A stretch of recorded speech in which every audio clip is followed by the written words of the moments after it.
देखो हेडिंग लिखो भाई, आयनाइजेशन एनर्जी,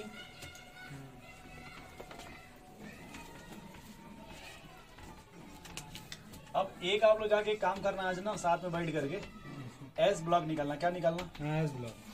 समझ गए भाई? और मिल के पहले पढ़ डालना उसको।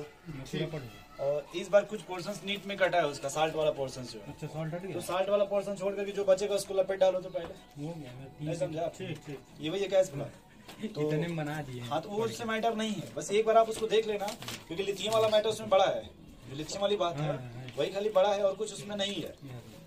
ठीक है, तो लिखो इसमें। अच्छा ये देखो, आयनाइजेशन एनर्जी या फिर इसी को आयनाइजेशन एंथैल्पी बोलते हैं, या फिर इसी को आयनाइजेशन पोटेंशियल बोलते हैं। क्या बोलते हैं भाई? एक बार देखो, आयनाइजेशन एनर्जी आर, इसी का एक और नाम होता है भाई आयनाइजेशन एंथैल्पी। मैं जो बोल रहा हूँ उसके बारे में एनसीईआरटी से देखना। कहाँ से? एनसीईआरटी से। बस एक चीज रट लेना, कलर ऑफ मेटल। नहीं समझे? पहला वाला ब्रिक्सन रेट है, ये सही में हट गया है। हम बताएं सॉल्ट वाला एक बार देख लीजिएगा।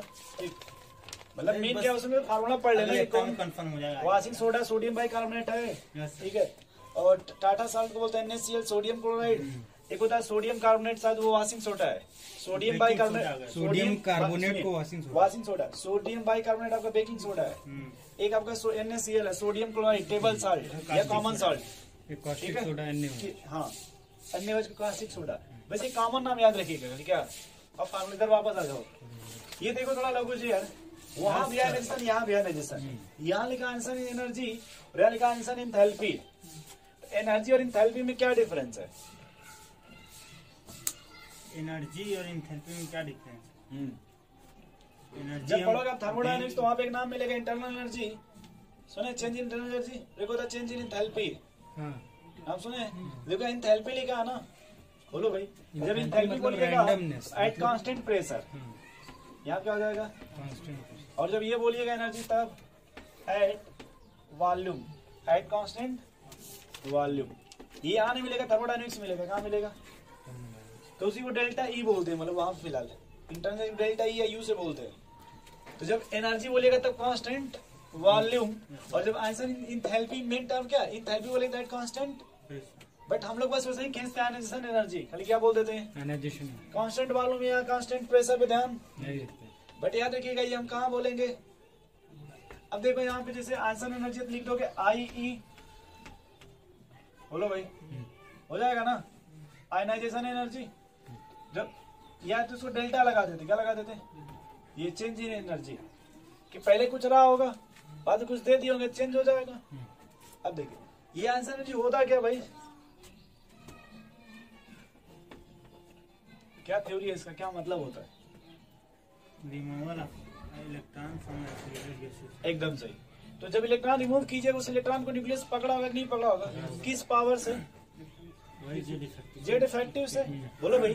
तो जितना अगर जेड इफेक्टिव ज्यादा लगेगा उस इलेक्ट्रॉन को रिमूव करने के लिए उतना एनर्जी लगाना पड़ेगा। नहीं समझ रहे भाई? जैसे आपने कहा जेड इफेक्टिव से न्यूक्लियस पकड़ेगा ना इलेक्ट्रॉन को, तो जितना वो टाइटली पकड़ा होगा बाहर से electron,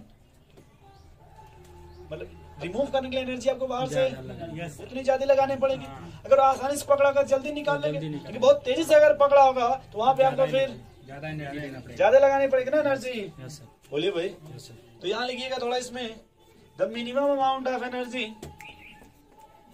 the minimum amount of energy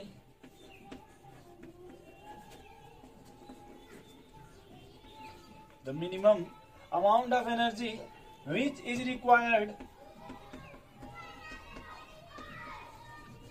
अब इसको थोड़ा पढ़िएगा आप लोग फील करके। which is required to remove an electron, फिर फील कराते हैं, कोशिश करते हैं।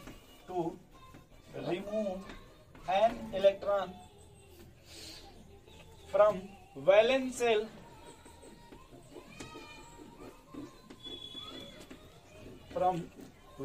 shell of neutral isolated gaseous atom। neutral isolated gaseous atom is defined as answer energy.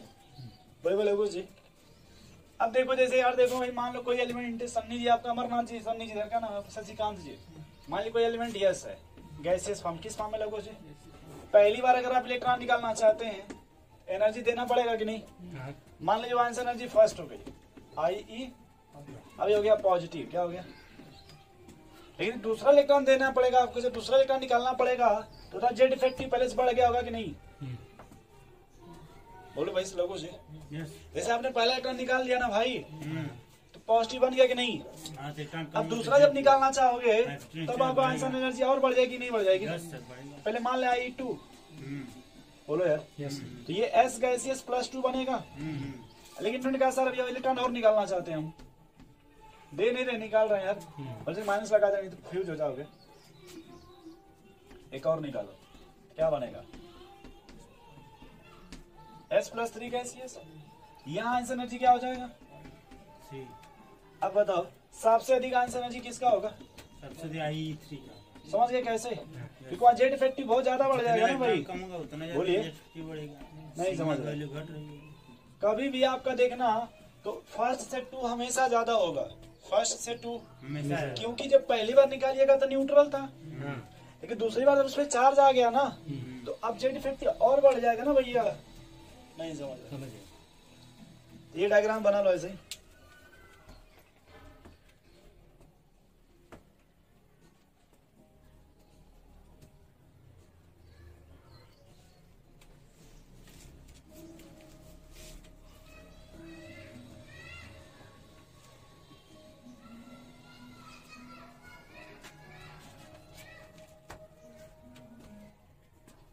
चले भाई आगे समझ रहे लोगों से यही पे अपना पूरा काम खत्म हो जाएगा। बस एक बात यहाँ एक ही चीज सीखना होगा कि सर इलेक्ट्रॉन कहाँ से आसानी से निकल जाएगा और कहाँ आसानी से नहीं निकलेगा। ठीक है हेडिंग लिखिएगा factor affecting the value of ionisation energy या छोड़ो फैक्टर क्यों हटाओ सब सीधे सवाल पे आते हैं ना बेटाते भाई बोलो भाई बस पहला एक ही चीज लिखेंगे Z effective directly proportional ionisation energy और 1/, एटॉमिक साइज बस इतना ही एटॉमिक साइज समझ गए भाई। आंसर एनर्जी और एटॉमिक साइज में क्या रिलेशन है भाई इनवर्सली प्रोपोर्शनल और जेड इफेक्टिव आंसर एनर्जी में डायरेक्टली प्रोपोर्शनल। ठीक है अब जैसे मान लो हम बात करते हैं यहाँ पे ग्रुप का किसका और यहाँ बात करते हैं पीरियड का जान दो भाई कुछ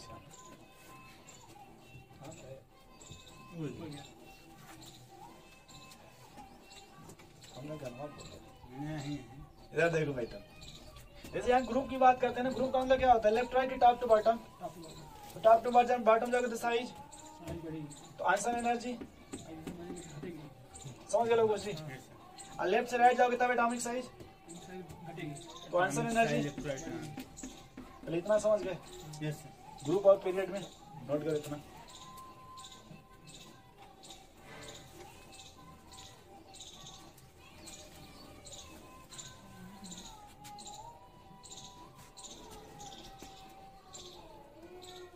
पहला समझ गए भाई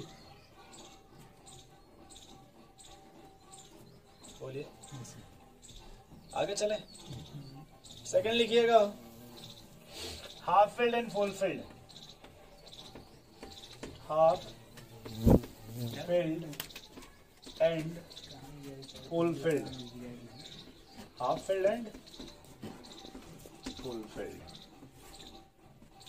देखो भाई जो हाफ फिल्ड या फुल फिल्ड होते हैं थोड़ा स्टेबल होते हैं क्या होते हैं थोड़ा मोर स्टेबल होते हैं क्या होते हैं भाई। अच्छा मोर स्टेबल तो वहां से इलेक्ट्रॉन निकालना वैसे भी लिखो मत रुक जाओ देखो जैसे अगर यस की बात फुलफिल्ड होगा तो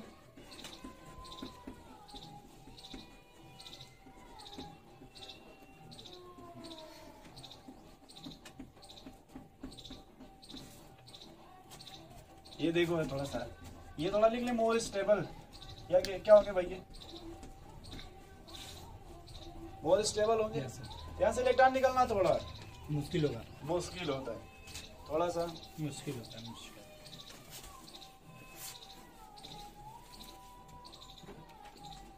देखो कैसे, जैसे मैंने लिखा सेकंड पीरियड, क्या लिखा लघु से, कौन कौन एलिमेंट्स है? Lithium, beryllium, boron, carbon, nitrogen, oxygen. ठीक, अब देखो अगर इधर जाएंगे तो डायरेक्टली लिख देंगे 2s1।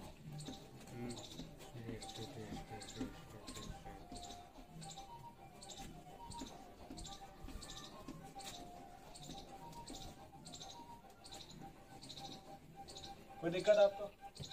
पहले आपने अभी जस्ट पहले लिखा जेड इफेक्टिव क्या, अगर लेफ्ट से राइट जाने पे, ये बोर्ड वाला कॉन्सेप्ट है,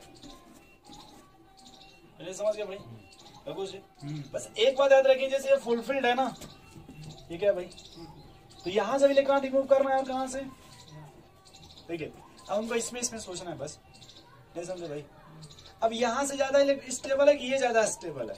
2s2 इससे ज्यादा किसकी आंसर एनर्जी? बस एक ही का कंपेरिजन करेंगे, सिर्फ कितने से? इसका कंपेरिजन किससे करेंगे? लेकिन बेरिलियम कंपेरिजन कार्बन से नहीं करेंगे, सिर्फ कितने का डिफरेंस? तो जब यहाँ देखो, यहाँ ये फुलफिल्ड है ना दोस्त, ये थोड़ा क्या है भाई, स्टेबल है ना, इसलिए यहाँ से क्या थोड़ा होगा। अब तुम ये कहोगे सर ये तो हाफ फील्ड है, बट ये हाफ फील्ड है, ठीक है दोस्त, लेकिन ये क्या है, फुल फील्ड है, तो ज्यादा स्टेबल है ना, नहीं समझे? जबकि देखो ये तो फुल फील्ड नहीं ना है, ये हाफ फील्ड नहीं ना है, कहेंगे ले बे बी, इतना समझ गए? अब देखो भाई नाइट्रोजन और ऑक्सीजन कौन हाफ फील्ड है? हाफ फील्ड ई वाला नाइट्रोजन कौन, तो ये स्टेबल है ना थोड़ा, और ये उतना स्टेबल नहीं है, इसलिए इसकी थोड़ी ज्यादा है, किससे? ऑक्सीजन। लिखेंगे बेबी कौन, ले बेबी, तो कहेगी नहीं चाहिए, हाँ। ले बेबी, तो फिर बेबी क्या बोलेंगे, भाग, नहीं चाहिए। तो ऐसा थर्ड पीरियड का समझ जाएंगे, बोलो भाई। हम बेच नहीं रहे हैं यार, पूरा नाम नहीं, ले बेबी कौन, ये सवाल नीट का है, अरे कौन, हम मतलब कौन नहीं, अरे वो बेबी कौन बोलते, वो खाने पीने वाली सामग्री होती है भाई, बेबी कौन, तब क्या आप ये कुछ और सोच रहे हैं, सोच रहे हैं हेलो कौन, ले बेबी कौन। अब थर्ड पीरियड हम अपने से लिख लें, ये तो आप अपने से दोनों लिखोगे दोस्त। देखो ये आपका एक्सपेक्टेड है, ये आपका एक्चुअल है, नहीं समझे भाई?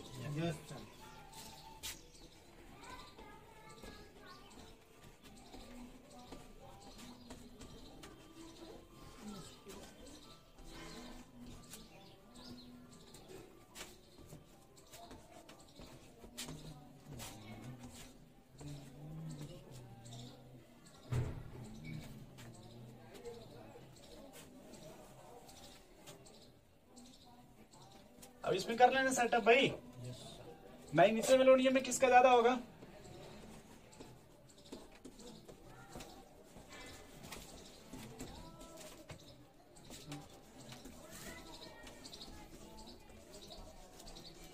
बोलो भाई, सही है?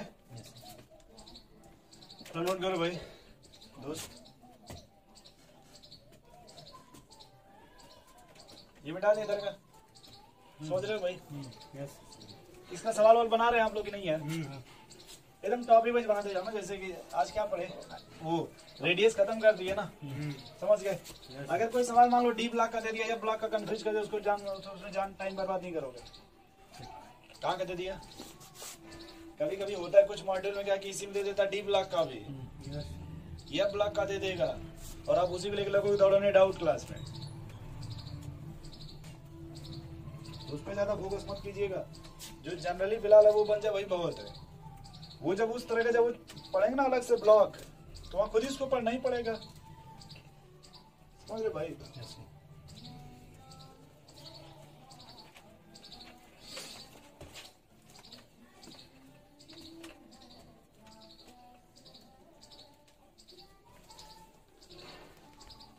चलो जैसे मान लो ये बेरिलियम और ये क्या भाई, बोरान, ये क्या लिखा?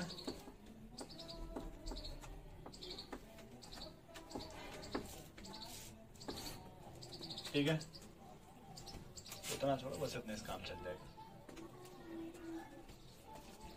यहाँ कॉन्फ़िगरेशन क्या मिलेगा आपका? 2s2 बस एक ऐसे 2s2। यहाँ क्या मिलेगा? 2p1। तो पहला किसका था आंसर एनर्जी? बेरिलियम को बलिया देगा। समझ गए? यस। अब यहाँ क्या बन जाएगा? Gas 2s1। ये क्या बन जाएगा?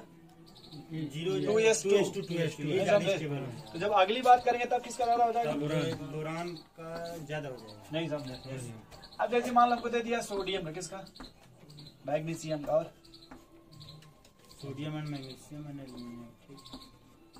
और ले लो सिलिकॉन का, किसका? सिलिकॉन। ठीक। अब देखो सोडियम का थोड़ा ध्यान से देखो, किसका? सोडियम का।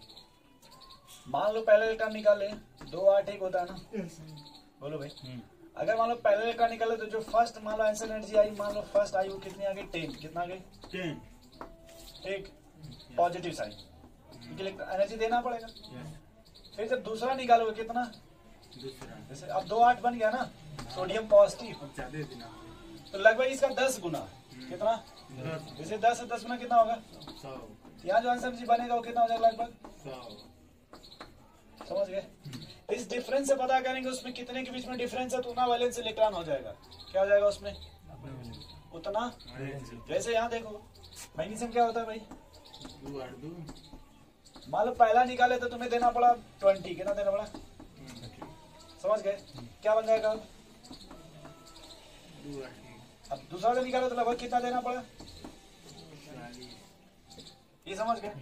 अब क्या बचेगा? 2 जब 8। तीसरा निकालना चाहोगे तो लगभग कितना देना पड़ेगा? 400। लगभग कितना देना पड़ेगा? तो देखो सबसे अधिक डिफरेंस कहाँ मिला आपको? 20 से 4। पहला मतलब दूसरे और तीसरे के बीच में। बोलो। यानी यहाँ जो वैलेंस इलेक्ट्रॉन हो कितना है? देख लो, 2 आसानी से निकाल लिए कि नहीं? अब देखो यहाँ इसके बीच ज्यादा डिफरेंस है ना, यानी यहाँ कोई नोबल गैस होगा तभी कितना ज्यादा है। जैसे यहाँ देखो पहला दूसरे में ज्यादा डिफरेंस है कि नहीं, यानी इसमें वैलेंस इलेक्ट्रॉन कितना रहा होगा? वैसे एल्युमिनियम का देख लो,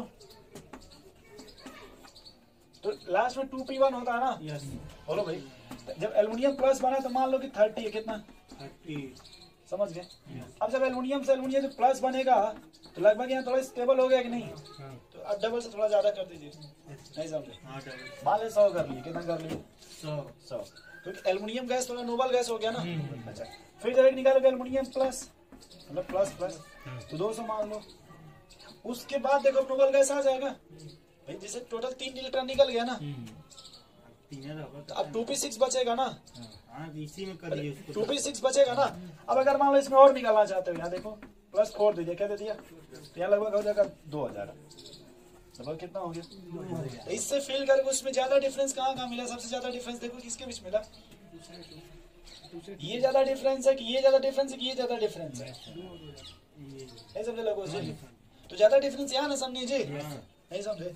यही डिसाइड कर लेंगे वैलेंस इलेक्ट्रॉन। इसका डिसाइड करेंगे वैलेंस इलेक्ट्रॉन। नहीं समझे? नोट करना है तो नोट कर लो इस तरह का, या नहीं तो इस तरह का सवाल खोजना। लगली वाला नोट कर लो, ये भी नोट कर लो, या फिर इसका डाटा एनसीईआरटी देख लेना। 1 2 सवाल मिल जाएगा लास्ट में एनसीईआरटी की एक्सरसाइज में। एनसीईआरटी के जहां तुम्हें ज्यादा गैप मिलेगा वहीं आप समझ लेना कि वही वैलेंस इलेक्ट्रॉन है। एक मिलेगा क्रोमियम और मैंगनीज में। किसमें? Chromium manganese. D5 4s2। अब देखो क्रोमियम का होता है भाई 3d5 4s1। बोलो। यस। पहला मान लो निकाले तो लग गया +10 मान लेते हैं। जैसे दूसरा निकालोगे थोड़ा ज्यादा लगेगा ना, क्योंकि हाफ फील्ड है ना। मान लो 50 मान लो, लगभग मान लो। अब देखो मैंगनीज में क्या है भाई? 3d5 4s2। मान लो पहले कितना लगा? 20।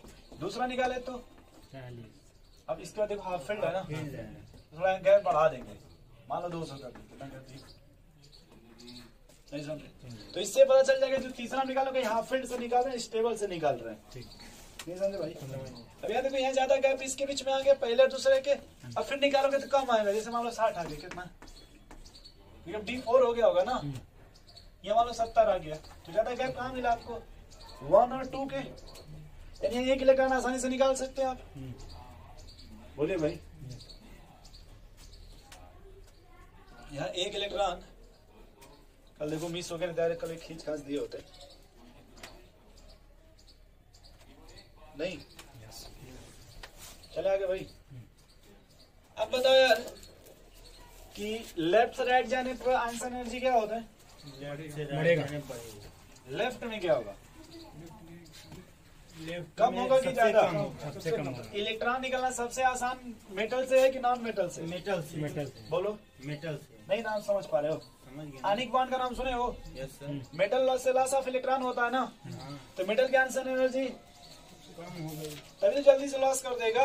और देखो वही मैंने कहा कि जब इधर जाओगे तो जेड इफेक्टिव बढ़ेगा ना, जेड इफेक्टिव तो न्यूक्लियस तेजी से अट्रैक्ट करेगा, तो वहां से इलेक्ट्रॉन निकालना मुश्किल होगा। अच्छा, जबकि यहाँ से इलेक्ट्रॉन निकालना बहुत आसान है। नहीं साहब। ये बात देखो, मेटल है लो आयनिक एनर्जी, यही लाइन चलती है आयनिक बॉन्ड में। जब आयनिक बॉन्ड पड़ेगा तो वहां यही बात चलेगी मेटल का। मेटल है लो आयनिक एनर्जी,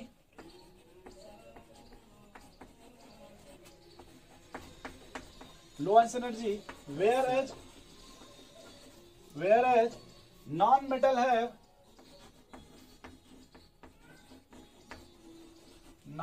है हाई आयनाइजेशन एनर्जी। जो नॉन मेटल है उसमें क्या होगा भाई? High ionization energy. समझ रहे हैं कैसे? अरे अभी आपने देखा था जेट इफेक्टिव बढ़ रहा था तो आयनाइजेशन एनर्जी देखा बढ़ रही थी।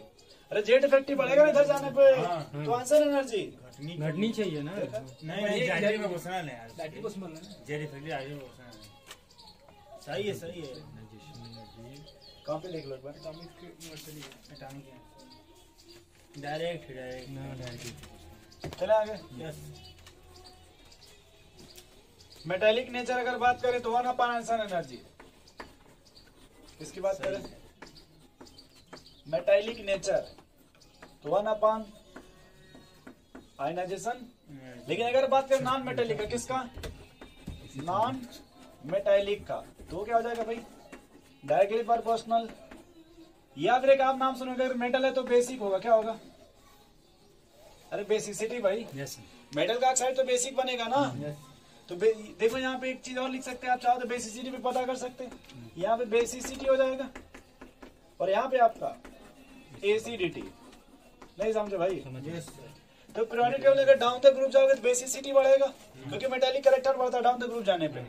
और जब लेफ्ट से राइट जाओगे तो नॉन मेटालिक बढ़ेगा, एसिडिटी बढ़ेगा। इसलिए हम देखोगे हमेशा इधर वाले H+ आयन जल्दी दे देते हैं, जबकि वो जल्दी नहीं देते हैं, वो सीधे ट्रांसफर कर देते हैं, जाओ दुनिया में छोड़ दे रहे हैं। जैसे नहीं कबूतर उबर छोड़ दिया जाता है पिजड़े से, देख लो बुझे देखिए कबूतर को छोड़ दिया गया, जाओ तुम कुछ कॉलेज पढ़ो थोड़ा, इनको कहें थोड़ा पढ़ो अभी यहीं पे। तो सबसे अधिक आंसर एनर्जी किसका भाई पूरे इस ग्रुप में देखा जाए तो पीरियड में सबसे अधिक नोबल गैस का, नोबल गैस, क्योंकि फुलफिल्ड है ना पूरा P6। तो क्या लिखेंगे भाई? Noble guys have highest answer energy.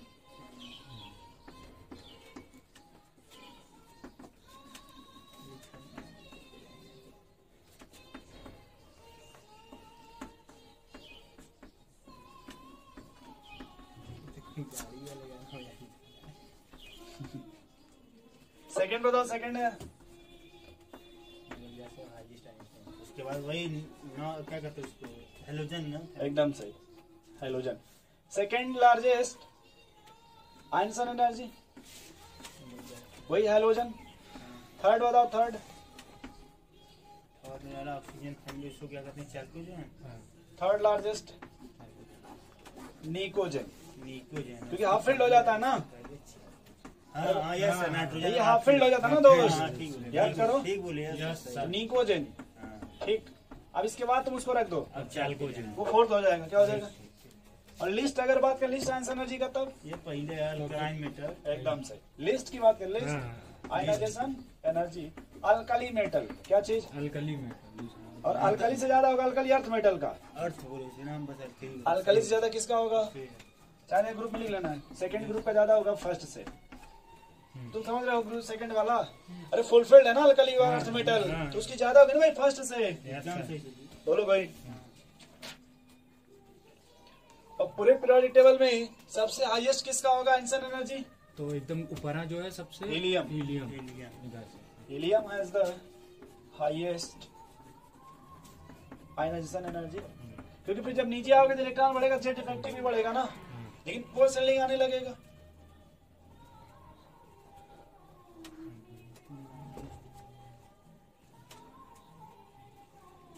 बोलो भाई। Yes sir.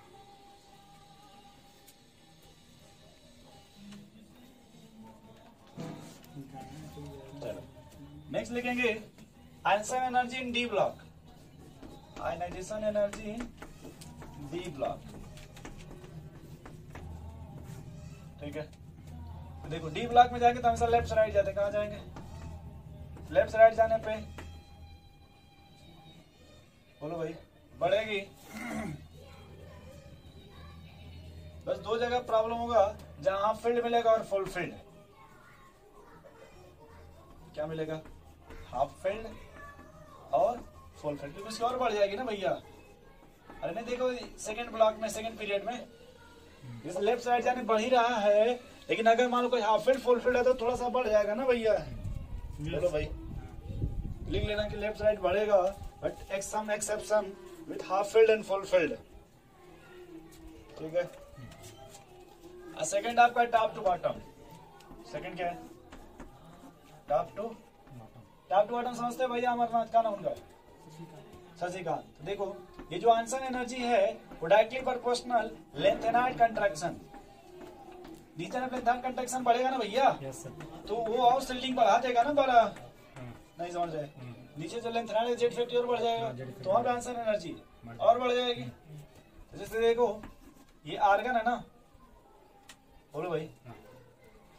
तो जैसे देखो आर्गन आपका 3D में है ना, तो ज्यादा किसका होगा? 4D का। अब 5D का बढ़ना चाहिए, लेकिन लगभग क्या हो जाएगा? Due to length and contraction, due to length. ठीक है, ये देखो ये एटॉमिक रेडियस, फिलहाल ये क्या है? ये आर्गन, ये एटॉमिक रेडियस है। ये क्या है? अब अगर बात करें किसका? आयनाइजेशन, तो अभी नीचे लेंथ एंड कंट्रैक्शन बढ़ेगा कि नहीं? 3D 4D 5D इस तरह से। तो इसको अच्छे से लिखना लगभग जी, मैं फिर से बता दूं, एटॉमिक रेडियस लगभग बराबर होता है। आपने देखा होगा लेंथ एनम और हैफनम का, लेकिन जब नीचे आओगे तो जेट लेंथ नाइट कंट्रैक्शन आ जाएगा ना, इसमें थोड़ा ये बढ़ जाता है। ठीक है,